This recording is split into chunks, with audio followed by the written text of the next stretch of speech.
Hey everybody, it's Meredith Miller, your coach here today on the Monday Asana Q&As. I've got another question here. This one is about hoovering. I think it was a she. She says, "Hi, thank you for your videos. They are really helpful.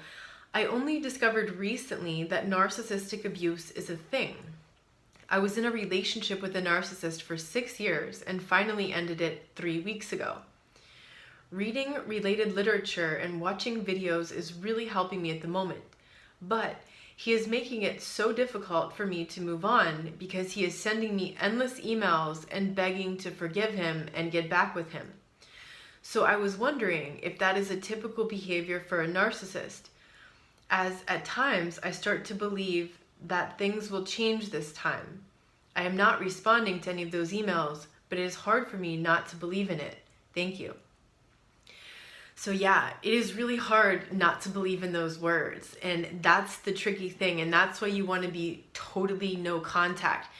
The fact that you're not writing back is awesome, but that isn't the limit of no contact. Okay, the limit of no contact means your eyes don't contact his words. Your eyes don't read those emails. Send those emails to junk mail or block his email address so that they stop coming.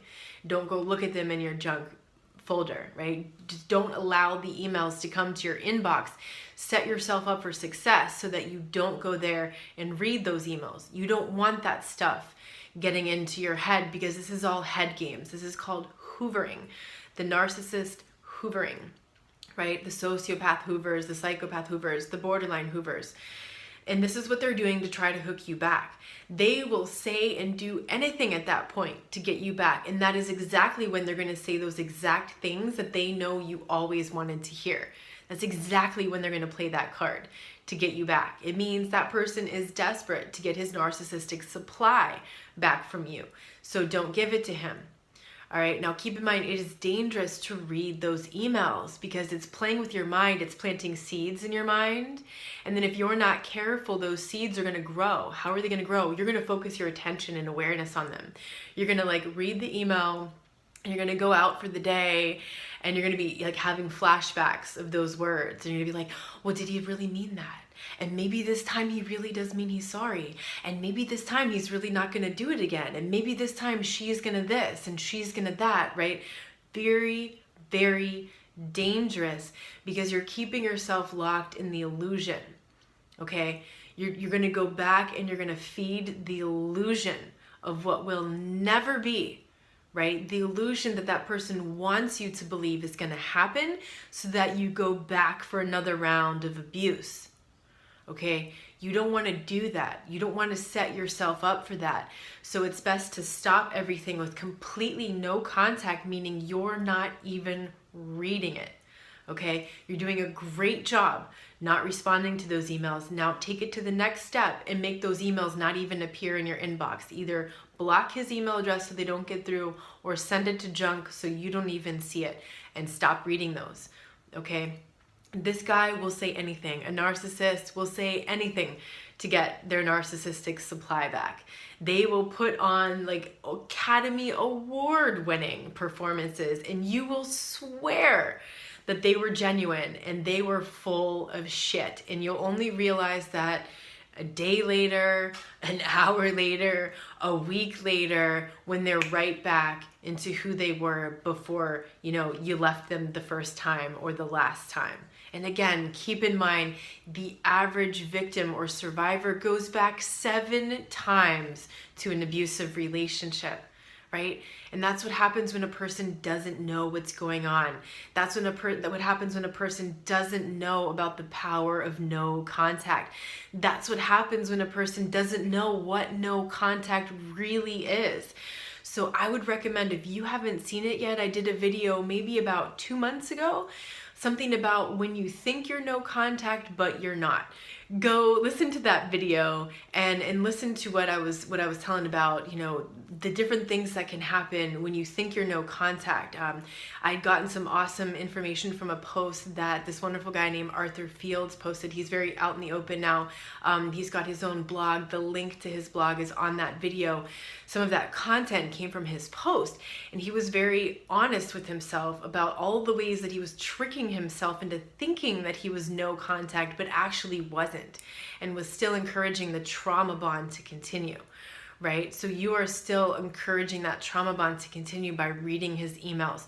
So go check out that video, send all of his emails and everything to junk so that none of that is getting through. And understand, yeah, that is really typical behavior for a narcissist. Like if you Google narcissist hoovering or the hoovering of the psychopath, you'll find that so many people are saying the same thing. Like Academy Award-winning performances, begging your forgiveness and not meaning a word of it. Like you're asking yourself, how is that even possible, right? That's what happens when a person doesn't have a conscience. Okay, when a person has no conscience, they know right from wrong, but they can choose wrong anyways and not feel just nothing. Guilt, remorse, regret, nothing. They can do whatever and not feel anything about it. They can say whatever and not mean it because they don't have a conscience. And that conscience is what allows people to have the emotional attachment, the feelings of love and compassion and empathy. And being that these people don't have a conscience, they don't have the ability to do that. So they can say anything and then flip it on you again. It's the bait and switch. Okay, you don't want to set yourself up for getting back into those abuse cycles. So go completely no contact. Understand, I know it's really, really hard to read those words and not think that they're genuine, but that is the hoovering. That is the nature of the hoovering. That is what happens when a person doesn't have a conscience. And that is the danger of staying in contact with a person like that, because it is inevitable harm. You'll believe them again and you'll be right back in the con. It's all a con. It's all set up to trick you. I'm really sorry. I know part of you is like dying to believe in the apology, dying to believe in the future that he's trying to paint. And I'm really sorry, but you need to understand that that's an illusion. Okay? You want to mourn the death of that illusion, that lie that was presented to you. It's not real. It's just not. And I think if you're really honest with yourself, you can feel it in your body, right? If you don't let yourself just go to your mind and run, with this daydream of what could be with this guy, if you stop yourself from doing that and you really focus on your body, like breathe and bring your awareness so fully present inside your body and ask yourself what you really feel when you read his words, and chances are you notice it. Maybe you feel kind of sick to your stomach, or you feel like a little bit nauseated or queasy, or you just got this like icky feeling that you can't quite explain. There's some way that your body and your intuition are trying to tell you no. There's some way, maybe even for you, it's just like everything shuts down. Like you just feel closed and shut down. There's some way that your intuition is telling you this is no bueno. Right? So pay attention to what that is. Use this as an opportunity to get in touch with yourself and to recognize where is the part of you that is screaming no right now. Because there is some part of you that's screaming no. It's just that your mind is rationalizing and telling yourself, shh, don't pay attention to that. Everything's okay. He really means it this time and blah, blah, blah. Okay, if you can put that part of yourself in a chair, just sit her down or sit him down, right? And just sit down for a little bit, okay? And let's listen to this part, right? Which is like your body, which is your physical resonator of your experience. What is your body trying to communicate to you? Something, okay? If you really get honest with yourself and you get out of your mind and what your mind wants to create and all that illusion, and you really focus on what you feel, that is your greatest barometer of what is. Okay, what happens is like that intuition is always there. We just doubt it. We invent these rationalizations. We listen to the narcissist rationalization or the sociopath, and they always present this like perfectly rational response, right? This excuse that makes you go, well, and then you second guess yourself, and they know that. They're counting on that. They know that you have a conscience.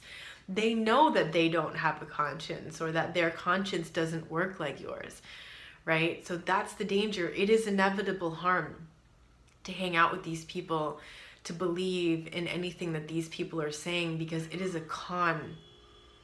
I don't know if you have Netflix. There is a series on there called White Collar, and it's about the FBI and this con artist that they catch, and he's a sociopath, and unfortunately he's just like incredibly handsome, super charming. Like, you look at him and you just want to like melt, but he's a sociopath.